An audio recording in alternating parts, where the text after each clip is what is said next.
The term "go away heat" refers to a special kind of crowd reaction where fans aren't jeering you because you're a bad guy, but rather because they're just sick of the sight of you. Whether you've overstayed your welcome or are being positioned in a spot that the fans generally disagree with, it can be hard to come back from the mob mentality. I'm Cy for WhatCulture.com, and these are 10 genius ways WWE wrestlers survived go away heat. Number 10. Brock Lesnar.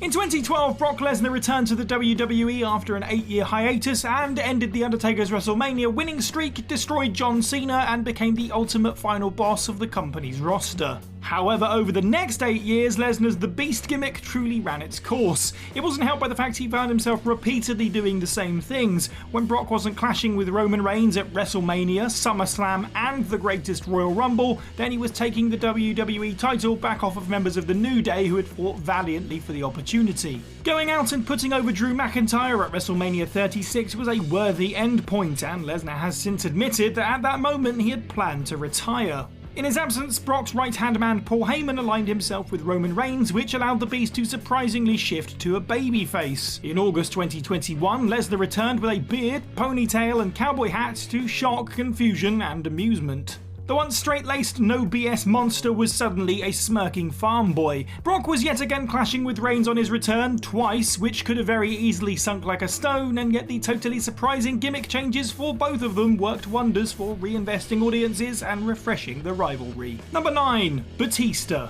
During his 2014 run, Batista was one of the most hated men in the WWE. It's not that he was doing anything wrong, he just simply wasn't Daniel Bryan. Bryan had captured the hearts and minds of the WWE audience, and fans were hungry to see him rise to the WrestleMania 30 main event, despite the company's aversion to the idea. As such, Batista's return fell apart fast when he came out at number 28 at the Royal Rumble and won the whole thing to a chorus of boos. He took to SmackDown in February that year to tell the WWE Universe that he wasn't here for them and he had simply returned to win the belt. Whilst it was a booking decision that Batista may not have had much control over, he seemed much more suited to the position of playing a villain and putting over a younger star. Audiences tended to agree, and the heel Batista not only went on to be part of Bryan's big win, but also a duo of great matches as part of Evolution against a babyface turn for the Shield. Number 8. The New Day. In 2014, 3 superstars who were not doing a whole lot with their singles careers grouped together to create what would eventually become one of the WWE's most successful stables of all time. Vince McMahon, in his waning wisdom, thought that the hyper-positive preacher stable of Kingston, Woods and Big E was sure to get over as babyfaces. However, in their debut, their presentation was so surprising that you could hear a pin drop in an arena full of confused fans. Soon thereafter, WWE shows began to fill with chants of "New Day sucks." Inevitably, this led to a heel turn, which is where the wheels really began to move. The most obvious and tired answer would be to turn the 3 into something altogether more aggressive or perhaps even militant. Instead, the characters of the New Day, as loud, obnoxious and high-spirited, didn't really change. They just began to chastise the audience for not being able to see things from their point of view. The latent entertainment value of the 3 as a group and their clear enjoyment of working together creatively instead made the New Day the most important and watched segment of every show for the next several months.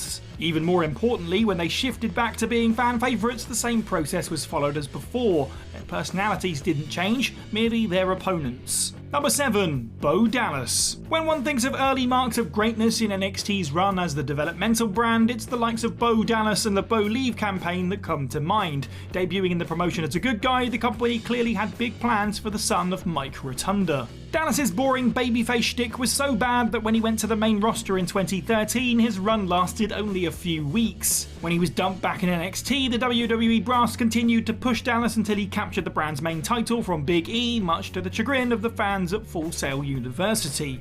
Fans in attendance made a visual representation of their disdain by literally turning their backs on Dallas and refusing to look at him.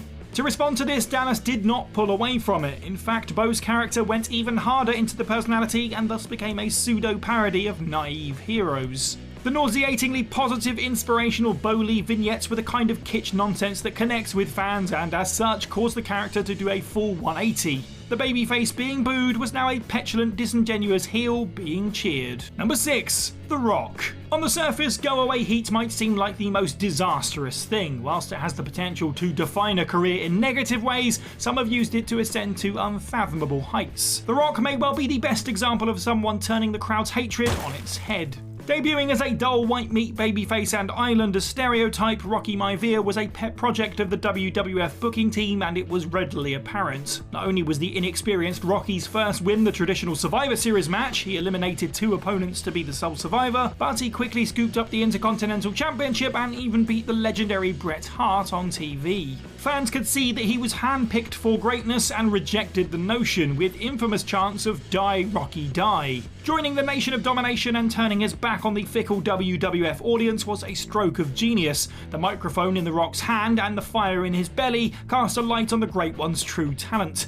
As he began to amass a handful of mannerisms and catchphrases, Rock not only proved that he had been miscast, but that he was going to move past it in big ways. Number 5. Trish Stratus. Considering she's one of the most celebrated women's wrestlers of all time, it's easy to focus on the positives of Trish Stratus' career. Still, she had some pretty humble beginnings in Vince's Land of Giants, and whilst it didn't last long enough to reach a particularly raucous level, there were WWE fans who didn't feel as though Trish belonged. The 25-year-old Stratus was somewhat arbitrarily put with mid-card heels Test and Albert and acted as the manager for the newly formed tag team of TNA. However, Trish didn't have much of a character beyond looking attractive and wearing cowboy hats for some reason. It didn't help that the unit was trying to get a foothold in a division stuffed with the most entertaining teams of all time. As such, at Backlash 2000, Trish would prove her worth by taking part in her first major bump, allowing Bubba Ray Dudley to put her through a table with a vicious powerbomb. This former model, putting her body on the line, earned the respect of fans and most likely the locker room too. From here, Trish took part in all manner of Attitude Era highlights, including of course her all-important clashes with Lita and many WWE Women's Championship title reigns. Number 4. Baron Corbin. Baron Corbin plays a heel in the most wonderful of ways. In an era where bad guys tend to get cheered for being more interesting and more entertaining characters, Corbin managed to maintain an aura that was guaranteed to generate boos. He was a true heel, and all the props to him for being able to be that hateable. But there was certainly an element of go away to his heat, as Corbin had safe and solid but often underwhelming matches, and there was only so much juice to be squeezed out of the likes of the Constable and King personas. In 2021, whilst he never turned babyface, Corbin certainly proved that he had the talent to be something fans would look forward to seeing rather than tuning out on. After losing the King of the Ring crown, Corbin's luck hit rock bottom as he gambled away his money, had his car towed and lost his family. Unshaven, dirty and miserable, Corbin yet again gave the character his all, this time to great success. Sympathy turned Corbin's crowd reactions totally around. His character and the perspective of the audience were completely refreshed. The story crescendoed in the inevitable rise of Happy Corbin, who won it big in Vegas and became filthy rich. Whilst it couldn't last forever, it was a clever reinvention for a star who many were completely tired of. Number 3. The Usos. They may have been some of the best tag team hands that the company had for the better part of a decade, but for a long time the Usos felt like they were missing something.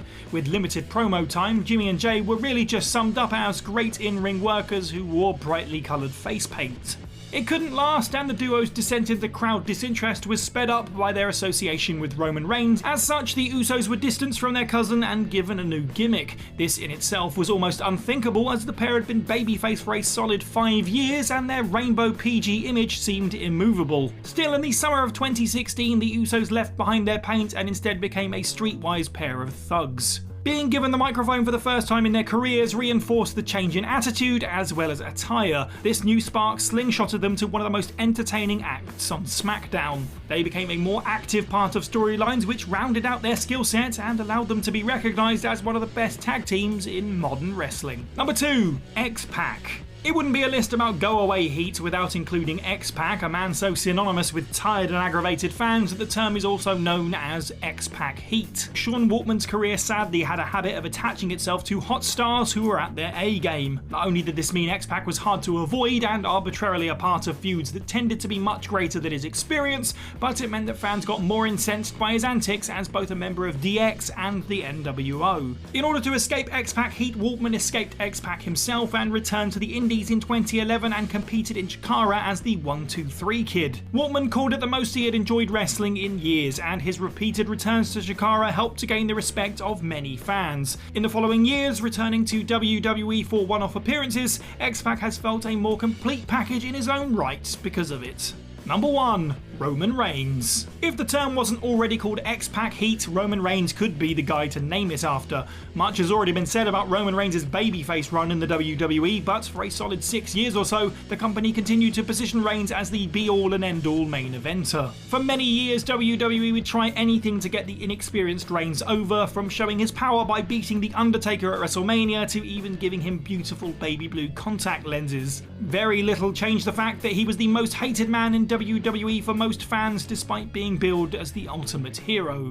After some time off, Roman Reigns finally did the unthinkable. Fans had begged for years that Roman be turned heel, as his cocky smirk and intense physique just screamed bad guy. As the appearance, demeanour and even music slowly changed, the Tribal Chief began to win over the fans, and now the argument has been whether or not the character truly even is a villain. Reigns and the Bloodline carry SmackDown in a way that WWE wished he had done prior, but ironically the audience often still reacts the opposite way to intended. At least this time, Reigns doesn't have go-away heat. And that's the list. Let us know what you thought of this video down in the comments below, and any other wrestlers you can think of who got over go-away heat and how they did it. Make sure you like this video, share it with your friends, subscribe and hit that notification bell. I've been Cy for What Culture, and have a good week.